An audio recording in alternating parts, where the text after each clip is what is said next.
Good afternoon, everyone. What we're seeing now is the Sickle Mower in action.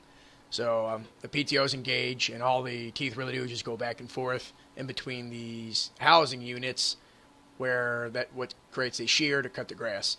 As you can see, it's going through the grass pretty quickly, but it's very low grass, which is not ideal what you want. You really want medium grass, which even this I would consider low grass, but for what this intended purposes is, it's going to be all right.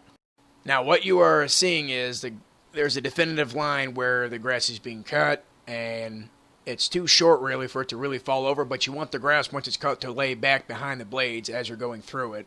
The reason for this being is it's too short, there's not a whole lot of force in front of the grass to push it over, and it's kind of patchy. That's not really ideal what you want for a sickle mower. You want thick, heavy grass at a slow rate of cutting. As you can see here, everything's going all right. However, at the bottom of my sickle bar by my tire, you can see it binding up and kind of clogging. And that's due because excessive amount of grass have not passed over the blades or the hold downs, and it's continuing to clog up. After a while, it could be a problem. Sometimes you can feed it through. As you're cutting grass, it will push it off, like it just did there.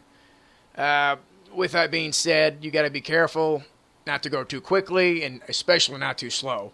It's a learned art, and everybody gets mad at these because they're so difficult. But once you learn it, they're actually incredibly easy to use and pretty efficient, in my opinion, if you have a 10, 7 or 12-foot one. This is just a small 5-foot.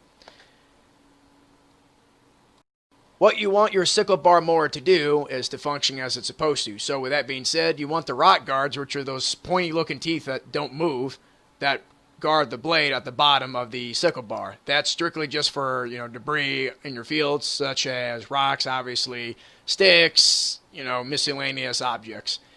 And you want those to be pointed kind of towards the sky a little bit, but not too severely, so they just glides across the ground nice and easy. Now, you can see at the top of the sickle bar there that it keeps binding up because the grass is too short. That's a very common problem to have. As you can see, it's more... I'll skip a little bit ahead towards another part where it binds up even more, but you generally don't want to cut this low grass with it because it just winds up binding up. I'm getting lucky and it's not doing it. Now, we're in really thick hay. Well, potentially hay. It's just grass right now. As you can see, I'm going at a decent speed, and it's chomping right through it. And as you can see, it's laying over the blades on the ground correctly, and it's not really binding up a whole lot. It's pushing all the grass that's getting on the edge of the sickle bars out and away, and you're doing a constant motion all the way through. No matter how fast or how deep it is, I'm going at constant speed. And you're just constantly wanting to feed it. There's multiple ways of doing it. This is a way that I do it, the way that has worked for me. I'm sure you guys will find your niche in it when you're doing it more and more and more.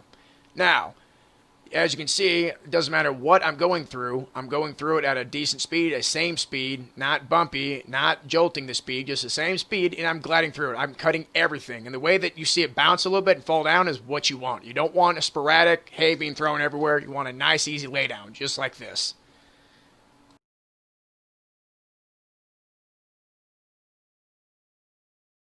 Now, I went into another patch of grass that I cut. You don't want to do that. Now, as you can see, this is a perfect hay grass right here. I forgot what it was planted, but it looks like a little bit of orchard maybe. But anyway, you can see how it's laying over the blade as you're gliding underneath it. So it's kind of like a tripping effect with the grass, which is perfect. And then we get out to the small bits of grass, and then you can see it start kind of wanting to bind up a bit. You want to try avoiding small patches of grass because it winds up clogging up your mower. I'm getting super lucky here and it's not doing it.